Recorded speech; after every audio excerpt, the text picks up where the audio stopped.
Okay, I'll admit it, I was wrong. Jey Uso is not the World Heavyweight Champion, but Jakob Fatu is a beast and Braun Breaker's spears are getting crazier by the week. I'm Ben Allison, welcome to Allison Analysis. I've analysed last night's Saturday night's main event, PLE, or I guess not a PLE, but a special, and here are my 5 key findings. In at number 5, Rhea Ripley and Nia Jax over-delivered. Don't get me wrong, your nan who has never watched wrestling in her life could have predicted the winner. It was so predictable, it was so obvious. But once the bell rang, well, this was a lot of fun. Maybe it was because my expectations were about 7 feet underground because of how bad the build was for it.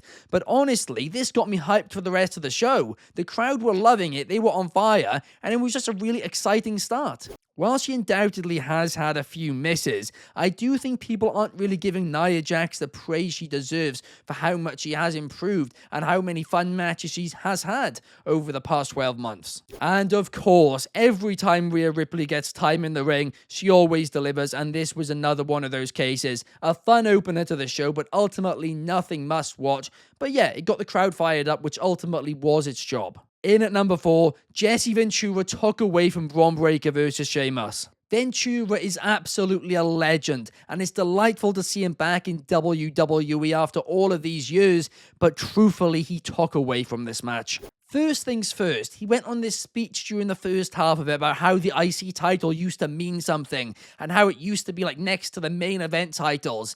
And it seemed like he just wasn't aware that since Triple H took over creative, or more specifically since Gunther had that fantastic reign with a title belt, that it kind of has been back in that position again. It means a lot once again, and he kind of was just burying all of that during this speech. But secondly, and this one was a lot worse, he made some big deal over this rope break, which was completely fair, and he was going on about how the referee was cheating while we were watching a replay showing that it blatantly was fair. It was just a complete joke and was blatantly not part of the plan because Michael Cole kept trying to change the subject, and after the match you could see Pat McAfee looked legitimately bit mad about the entire situation. It's annoying because the focus of the ending of that match should have been on that incredible spear by Braun Breaker. I mean, it was just absolutely nuts. But instead, this is all anybody is talking about. And Jesse Ventura, he's meant to focus on the action, and unfortunately, he kind of just made it about a narrative that he made up himself. In at number 3, is Cody Rhodes overlooking Kevin Owens? First things first, out of the gate, the Cody Rhodes and Kevin Owens contract signing last night was absolutely brilliant. It undoubtedly did its job and delivered. And this should be no surprise because pretty much everything they've done in this feud has been a home run. And yes, over the past couple of weeks, it has kind of slowed down a little bit. It's kind of felt like they were just buying time until the Royal Rumble. But last night, it picked back up once again. It got me even more excited for next Saturday. And the involvement of Shawn Michaels was absolutely brilliant as well because he didn't take away from it. He let Cody and Kevin do their jobs. And then at the end, that's when he got involved. He hit a sweet chin music, the crowd went wild, and it was just a really enjoyable segment. But what was most notable about this segment was that Cody Rhodes said during it, "Kevin, I just want you to sign this contract so I can focus on who's going to face me at WrestleMania." And he is kind of, well, he admittedly, is overlooking the actual ladder match next week. And if wrestling history tells us anything, it is never kind to people who overlook matches, who overlook title defensives. So, could we see a title change? I'd personally be stunned. Haha, pun intended. But I don't think Kevin Owens is actually going to win next week. I would really be surprised. I do think Cody Rhodes is going on to Mania where he will defend against Randy Orton.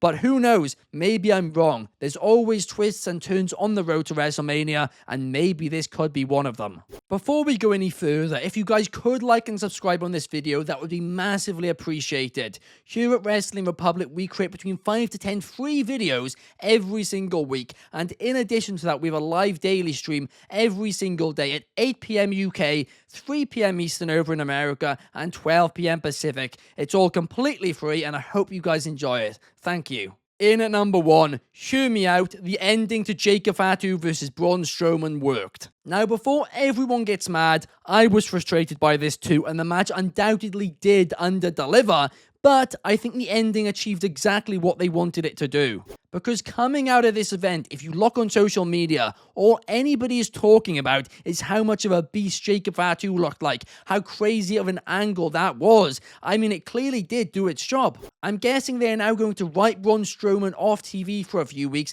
and then do a rematch between the two in either a Falls Count Anywhere match or potentially a last monster standing match at Elimination Chamber, and hopefully that match will be what we expected this match to be. But what I do want to focus on is how great Jakob Fatu and Tama Tonga have looked standing alongside each other the last couple of weeks, because man, these two look fantastic together. No disrespect to Solo Sikoa or Tonga Loa, but when we see Tama Tonga and Jakob Fatu together, it just looks like it works. Tama Tonga's kind of the chill guy who kind of calms down Jakob Fatu, but he's also a psycho too, so he's unpredictable. But Jakob Fatu as the leader of this faction, the guy on the mic, he is brilliant. His promo skills the last couple of weeks have just been phenomenal, and honestly, I kind of just want to see more of these two together. And in at number 1, I was wrong, Jey Uso lost. Now, don't get me wrong, if I was a betting man, I would not have bet on Jey Uso, but I did predict him in my predictions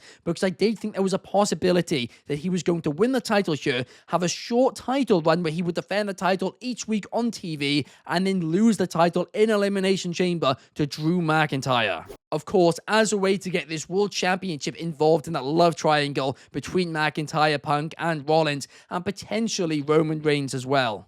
But boy oh boy, I was wrong. Now, people keep asking me why I think Gunther's going to drop the title before WrestleMania, and the reason is unless they're doing Gunther versus John Cena, which I do hope they are doing, I don't think there's a match for Gunther at WrestleMania which is truly WrestleMania worthy. Now, a lot of people are saying Gunther versus Punk, but I would absolutely hate that at WrestleMania, and the reason for it is they have spent 12 months, in fact over 12 months, building up this feud between CM Punk, Drew McIntyre, and Seth Rollins, overlapping all their storylines, and like I said, you could include Roman Reigns because he's the same too. They deserve for this feud to end at WrestleMania, whether it's a triple threat or a fatal 4-way, that should be the match. And no offense to Gunther, but that is a lot more important than anything that's happened in his title reign. So yeah, I'm still going to predict Gunther's losing the title before WrestleMania, and my new prediction is Drew McIntyre will win it in Elimination Chamber. But overall, I did enjoy last night's Saturday night's main event. It definitely isn't anything must-see, it kind of once again was skippable, but it was an enjoyable 2 hours. It went by really fast, so I would say it's worth the watch, but if you can't watch it, well, you didn't really miss anything notable other than maybe the Jakob Fatu angle. But do you guys agree or disagree with me? I'd love to hear your thoughts in the comments down below, and I will see you guys tomorrow for the next video. Peace!